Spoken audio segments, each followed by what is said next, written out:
तो आज हम बात करेंगे कि हम सत्य क्यों नहीं जान पाते हैं। आखिर में अड़चन कहाँ आती है। तो सबसे पहले हम समझेंगे कि ये जो बाहरी ज्ञान, बाहर का ज्ञान किताबों से, शिक्षकों से, घर से, परिवारों से, धर्म गुरुओं से, समाज से जो चीजें हमें मिली है ना, वही रोड़ा बनता है। और उसको हम सोचते हैं कि हम असली ज्ञान ये है, मैं जानता हूँ। और अगर जब तक आप ये स्वीकार नहीं करेंगे, आप भीतर नहीं झांकेंगे ईमानदारी के साथ कि आप जानते नहीं हैं, ये आपकी मान्यता है, केवल आपने पढ़ा है, लोगों के द्वारा सुना है, आपको सिखाया गया है, बताया गया है, तब तक कोई उपाय नहीं है सत्य जानने का। कोई उपाय नहीं है। सत्य तभी जाना जा सकता है जब आप मिट जाएंगे न होंगे तभी।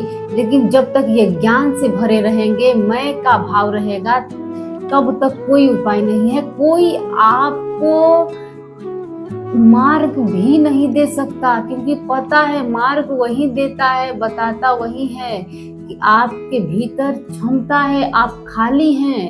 पहले खाली हो जाइए। एक ही शर्त है सत्य को जानने का, खाली होना, मात्र खाली होना। मंदिर बदलते रहिए, मस्जिद बदलते रहिए, शास्त्र बदलते रहिए, कोई मतलब नहीं है। लेकिन जान गए तो आज के आज मर जाए, कोई फर्क नहीं पड़ता। मृत्यु से इतना भयभीत क्यों हैं हम? क्योंकि नहीं जानते हैं। स्वयं को नहीं जानने का कारण ही डर है। स्वयं को नहीं जानते हैं। अब आपको लोग डराएंगे, आपका शोषण करेंगे, गुलाम बनाएंगे, झूठा भगवान खड़ा करेंगे, मान्यता खड़ी करेंगे, झूठी संस्कृति पे थोपेंगे। समझिए आप कितना झूठ से भरे हुए हैं, झूठ से भरे हुए हैं, ज्ञान से भरे हुए हैं। यही सबसे बड़ा रोड़ा है। आप खुद तक नहीं पहुंच पा रहे हैं, आप वही खड़े हैं ही, लेकिन रोड़ा बन रहा है वो जो आपका ज्ञान, जो आप मान के बैठे हैं कि मुझे पता है। बस जिस दिन आप स्वीकार कर लिए मुझे नहीं पता है, उसी दिन सब छूट जाएगा, आप खाली हो जाएंगे। खाली हो जाएंगे, आप भर जाएंगे। तो खाली होना सीखिए। कचरा भर भर के जीवन से मन नहीं भरा क्या? नहीं उबे क्या?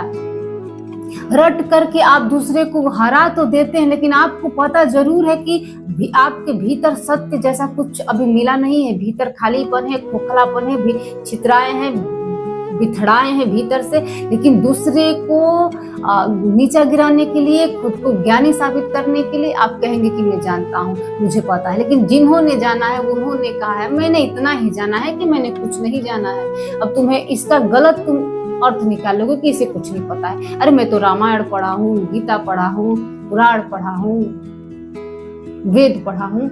ये सब सत्य नहीं है, सत्य नहीं है। ये सब चांद नहीं है, ये सब चांद की तरफ उंगली है ये सब। और जानो तुम तो बस इतना ही कहेंगे कि ये जो झूठे ज्ञान से भर गए हो और लोगों को मारने पे, पीटने पे तैयार हो जाते हो, कि झूठे आपके अहंकार को चोट पहुंच जाता है। लोग थोड़ा सा बोल दें ये सत्य नहीं है, तुरंत उससे आपके जीवन में मुक्ति नहीं मिल जाएगी भाई। ये आपको समझना होगा। उससे आपका कल्याण नहीं होता है, उससे जीवन में शांति नहीं घटती है। आप आत्मज्ञानी नहीं हो जाते हैं। किसी को मार के आपको आत्मज्ञान नहीं मिल सकता है। देखिए आप क्यों मार रहे हैं? आपके अहंकार को चोट पहुंच रही है, आपकी मान्यता को चोट पहुंच रही है, आप दुखी हो रहे हैं। तो दुखी कौन हो रहा है? देखिए, समझिए इस बात को। बस यही रोड़ा बनता है। आप सत्य तक, ट्रूथ तक नहीं पहुंच पाते हैं। सत्य कुछ और थोड़ी है, दूसरा है ही नहीं। आप वही खड़े ही हैं, वहीं से शुरुआत करिए। यात्रा यहीं से शुरुआत करिए जहां से खड़े हैं। शुरू तो करिए, मान्यताओं से मुक्त तो होइए। यही एक शर्त है, बस इतना ही कहेंगे। दूसरा कोई शर्त नहीं। खाली होना, सब खाली हो जाइए, एकदम शून्य हो जाइए, एकदम भर जाएंगे। धन्यवाद।